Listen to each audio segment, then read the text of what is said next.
நமஸ்காரம். மலையாளம் மனசில் ஆகும், ஆனால் பேசுறதுக்கு அவ்வளோ தைரியம் இல்லை. இந்த கோழிக்கோட்டில் நடந்து கொண்டு இருக்கக்கூடிய இந்த நிகழ்ச்சியிலே கலந்து கொண்டதிலே மிகப்பெரிய மகிழ்ச்சி, பெருமை. அதுவும் நம்முடைய கொடியில் இருக்கக்கூடிய நிறங்களை மையப்படுத்தி நடக்கக்கூடிய இந்த மிக அழகான நிகழ்ச்சியிலே கலந்து கொள்வதிலே பெருமை அடைகிறேன். இந்த நிகழ்ச்சியிலே மேடையில் இருக்கக்கூடிய டாக்டர் எம் ஹரிப்ரியா அவர்களே, அட்வொகேட் கே பிரவீன்குமார் அவர்களே, MP and a very good friend Jebi Mather அவர்களே,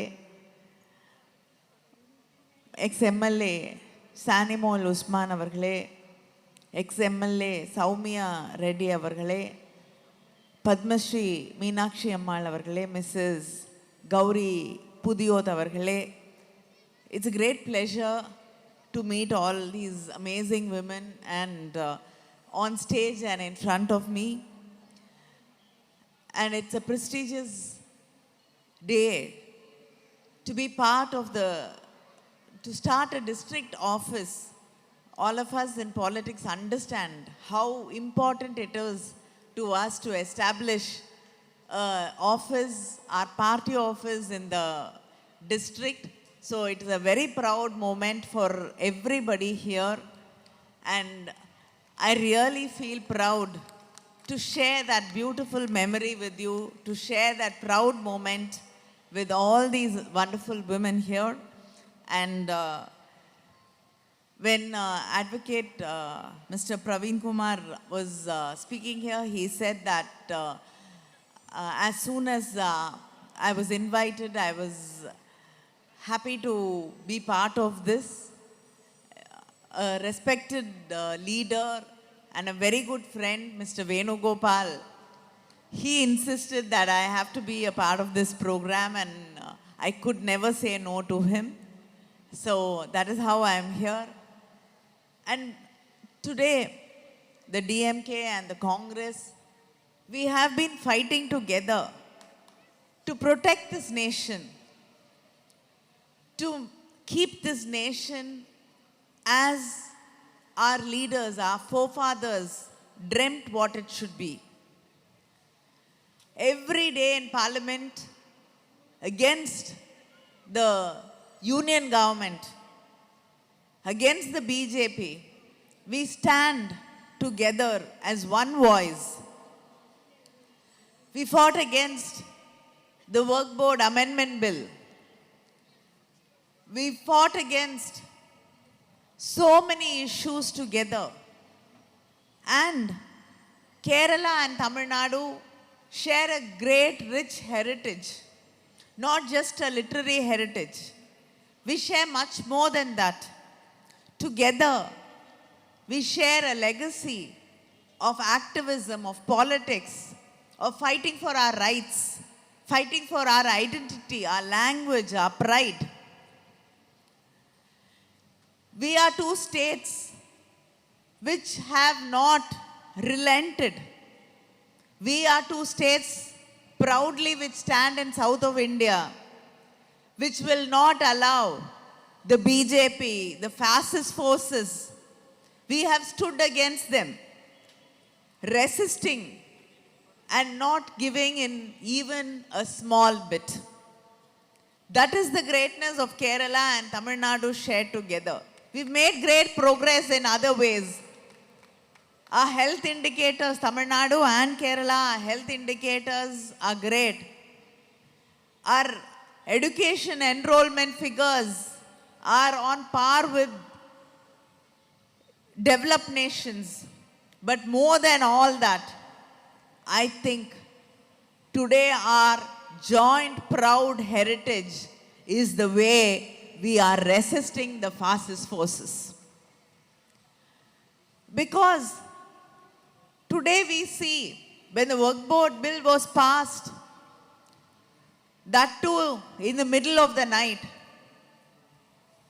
I'm sure our parliamentarian here was, because that is exactly what happened in the Rajya Sabha. They passed the work-off bill, and after that, they took up discussion on Manipur. The opposition parties have been asking time and again to have a discussion about Manipur and what happened to our sisters and brothers there. But the union government refused. எத்தனை முறை கேட்டாலும் முடியாது முடியாது என்ற பதிலை மட்டும்தான் அவர்கள் சொல்லிக் கொண்டிருக்கிறார்கள். But after the bill was passed, after 2 o'clock in parliament, in the middle of the night, they take up, give us 1 hour. When practically nobody is there in parliament, they give us time to discuss Manipur. That is the respect they have for our people. People of this country, the women of this country who are suffering. Till today, the great Prime Minister of India, who has time to travel all over the world, has not found time to step into Manipur.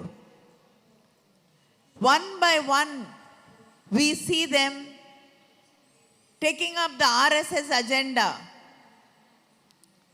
And just because they have a brute majority, not just a majority on their own, but a majority supported, because the people did not trust them enough in this country to give them a total majority. This is a majority which they draw from their alliance partners. And with that, today they manage to bulldoze, in spite of all the opposition, in spite of the people of this country opposing it. Today they are breaking the secular credentials, the secular spirit of this country. We should understand that it will not stop here. It is not that they care about the Hindus of this country. The Hindu philosophy which the BJP adopts is only a political philosophy which suits their politics. It is not that they care about the people, whether they are Hindus, Muslims or Christians. It has to be a country which understands them. So the entire country has to speak Hindi, so that their leaders can communicate, so that their language can be understood. And what they bring as culture will be imposed on people in Tamil Nadu, in Kerala, in Manipur, in Maharashtra, in Andhra, Telangana, Karnataka, everywhere. They can understand their language. And the Hindutva they are trying to impose does not celebrate the beautiful different colors the Hindu philosophy has, or the different customs of this country. Every part of this nation has its own way of worship. How people worship in Kerala is not the same as what people in Maharashtra do. But this country has celebrated that. But today, what the BJP says as Hindutva is something which is alien to us. We don't know. People in different states don't understand the kind of Hinduism and the kind of Hindutva they are trying to impose on us. They want to take away the diversity in our culture, in our languages. And finally, it is for one election, one party, and for that single party to have power unendingly. This is the only philosophy BJP understands. They threaten us in whatever possible way. They use all the government agencies, IT, ED, whatever they have under their control, they use it against the governments. And any government which is not a BJP government does not get finance. Today, Tamil Nadu has been starved for finance. The Narega scheme, which was brought under the UPA government, because Mrs. Sonia Gandhi, the respected leader, she was behind that bill. She was behind that scheme. Today they want to stop it slowly. None of us, including Tamil Nadu, Kerala, we don't get funds. It is for the rural poor people. But in Tamil Nadu, we have not got funds for more than 5 months. And we are not able to pay the people for their work. That is because the state is against their philosophy. That is against our Chief Minister will not sign the national education policy which insists that we have to, Tamil Nadu has always been exempted from the 3-language policy. We do not want to lose our language to anybody. Nobody can force us to learn another language which we do not want to learn. We do not want to give up our great culture. We are not less than anybody else. So we do not accept anything being imposed on us. And only because we resist, Kerala resists, Tamil Nadu resists, Telangana resists, today they are not giving us the finances which the union government is supposed to give the state governments. Their agenda is nothing for the people of this country.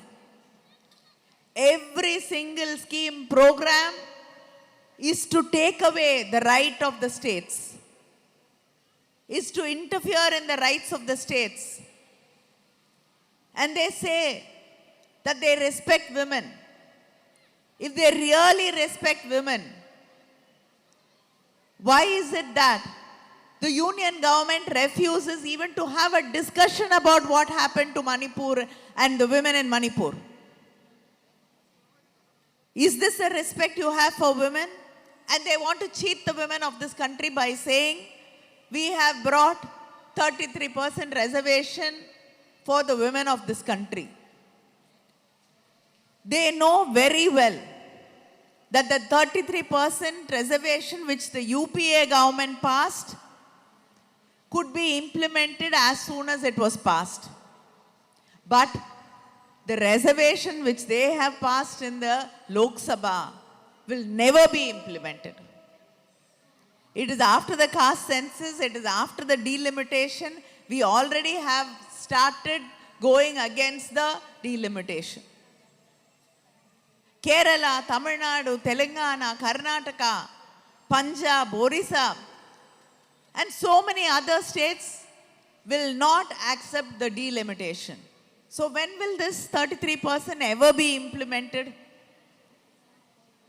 They are only bringing bills to cheat the people of this country, to cheat the women of this country. So together, we have a duty.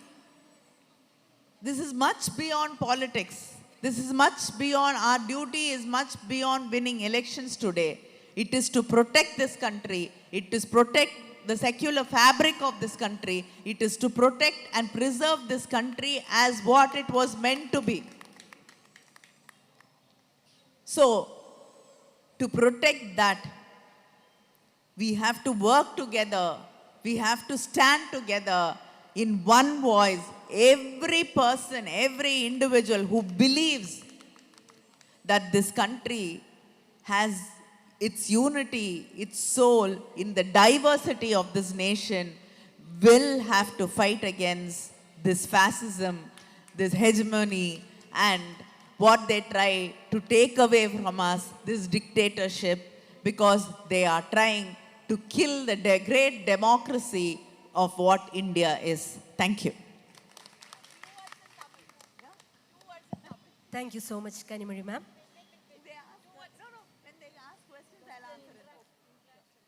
ആർജവമുള്ള വനിതാ നേതാവ്